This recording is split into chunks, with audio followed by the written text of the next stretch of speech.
نعبد ونصلي على رسوله الكريم أما بعد فأعوذ بالله من الشيطان الرجيم بسم الله الرحمن الرحیم السلام علیکم ورحمۃ اللہ وبرکاتہ۔ عبداللہ بن ابی پکے منافق تھے۔ اس نے نبی اکرم صلی اللہ علیہ وسلم کے پیچھے نماز بھی پڑھی ہوئی، نبی اکرم صلی اللہ علیہ وسلم کی مجلسوں میں بھی رہا ہوا ہے، لیکن پکا منافق تھا۔ ایک دفعہ عبداللہ بن ابی کا بیٹا عبداللہ وہ نبی اکرم صلی اللہ علیہ وسلم کے پاس حاضر ہوا تو آپ صلی اللہ علیہ وسلم پانی پی رہے تھے، تو اس نے نبی اکرم صلی اللہ علیہ وسلم سے درخواست کی کہ یا اللہ کے رسول صلی اللہ علیہ وسلم تھوڑا سا پانی بچا دیجیے گا۔ تو آپ نے کہا کیوں؟ تو کہا کہ میں اپنے والد کو پلاؤں گا، شاید وہ ایمان لے گا، اپنے والد کو بلاؤں گا، شاید وہ ایمان لے گا۔ تو آپ صلی اللہ علیہ وسلم نے اس کو بچا کر دے دیا اور کہا کہ جاؤ پلا دو۔ تو وہ دوڑتا اپنے گھر گیا اور کہا ابا یہ پانی پی لو۔ تو اس نے پوچھا یہ کیا ہے؟ کہا یہ میرے نبی صلی اللہ علیہ وسلم کا جھوٹا پانی ہے، پی لو چاہتا ہوں ایمان لے آؤ۔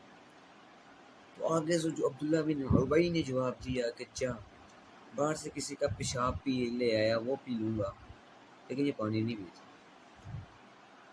تو آپ واپس آپ صلی اللہ علیہ وسلم کے پاس گئے، آپ نے کہا اگر آپ صلی اللہ کے رسول صلی اللہ علیہ وسلم آپ اجازت دیں تو اس کی گردن اڑا دوں۔ تو آپ صلی اللہ علیہ وسلم نے جواب دیا نہیں، میں نہیں چاہتا کہ میرے بعد لوگ کہیں کہ محمد اپنے ساتھیوں کی گردنیں اڑواتا تھا، محمد بیٹوں سے ان کے والد کی گردنیں اڑواتا تھا، رہنے دو، چھوڑ دو۔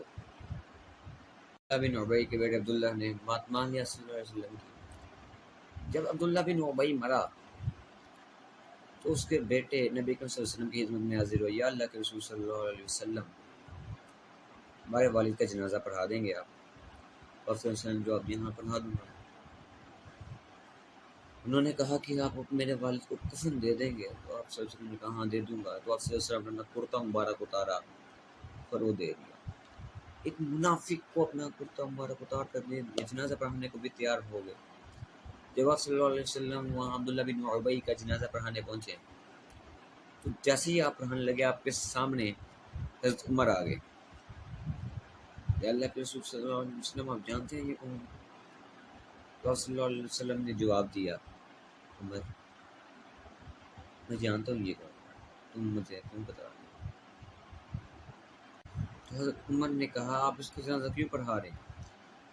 تو آپ صلی اللہ علیہ وسلم نے جواب دیا کہ اللہ نے کہا تم اس کا جنازہ پڑھاؤ یا نہ پڑھاؤ میں نے اس کو نہیں بخشنا، میں اس لیے پڑھا رہا ہوں شاید بخشا جائے، شاید یہ بخشا جائے۔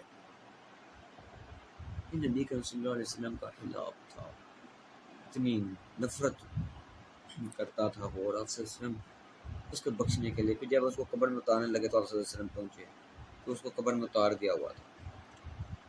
آپ صلی اللہ علیہ وسلم نے کہا اس کو باہر نکالو، باہر نکالا تو اپنا لحاف مبارک نکال کے اس کے منہ میں ڈالا اور کہا کہ شاید اسی وجہ سے یہ بخشا جائے۔ تو آپ صلی اللہ علیہ وسلم کا یہ عمل دیکھ کر سینکڑوں لوگ مسلمان ہوئے تھے۔ انہوں نے کہا کہ اتنا اچھا اخلاق خلوص صرف اللہ کے نبی صلی اللہ علیہ وسلم کا ہی ہو سکتا ہے اور کسی کا نہیں ہو سکتا۔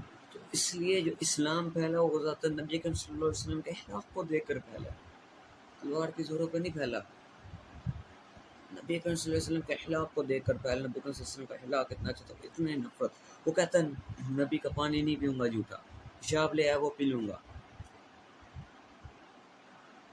ہمارے آپس میں اتنے باتیں بھی نہیں ہوتی، ایک چھوٹی سی لڑائی ہوتی لیکن ہم جنازے میں شرکت نہیں کرتے، ہم سلام نہیں کرتے، ہم مسجدوں میں سلام نہیں کرتے، ہمارے اندر نفرت اتنی زیادہ بڑھ چکی ہے۔ تو آپ منافقوں کے ساتھ مجھ سے پیش آ رہے تھے کہ شاید وہ بخشا جائے، آپ نے کیا کیا ترتیب نہیں، آپ نے کرتا مبارک اس کو اتار کر دیا، جنازہ پڑھایا، دعا مبارک اس کو منہ میں ڈالا تھا کو بخشا جائے۔ اس نے فرمایا کہ جنازے میں شرکت کیا کرو، آپ صلی اللہ علیہ وسلم کی عادت تھی کہ آپ صلی اللہ علیہ وسلم جنازہ میں شرکت کیا کرتے تھے، نفرت نہیں کرتے تھے کسی سے۔ آپ صلی اللہ علیہ وسلم کے اخلاق کی وجہ سے بہت سے لوگ مسلمان ہو گئے، ایسے بہت سے واقعات، سب سے مشہور واقعہ بلال حبشی رضی اللہ عنہ کا ہے۔ ہم نے آپس میں نفرتوں کو زیادہ کر لیا، ہم نے نا ایگو سمجھ لیا، اور جو انسان ایگو کو مینیج کر جاتا ہے وہ کامیاب ہو جاتا ہے، اور جو ایگو کے نیچے آ جاتا ہے نا وہ کامیاب نہیں ہو سکتا، وہ پھر ایگو میں رہتا ہے، وہ انا میں رہتا ہے۔ آپس کی نفرتوں کو ختم کرنے کی کوشش کرنی چاہیے، مل جل کر رہنا چاہیے۔ کوئی تعلقات خراب ہوتے لڑائیاں ہو جاتی ہیں، ہر گھر میں ہوتی ہیں، اسلام دعا معافی مانگ لو، غلطی ہے تو نہیں ہے تو معاف کر دو، باقی دعوانا الحمد للہ رب العالمین۔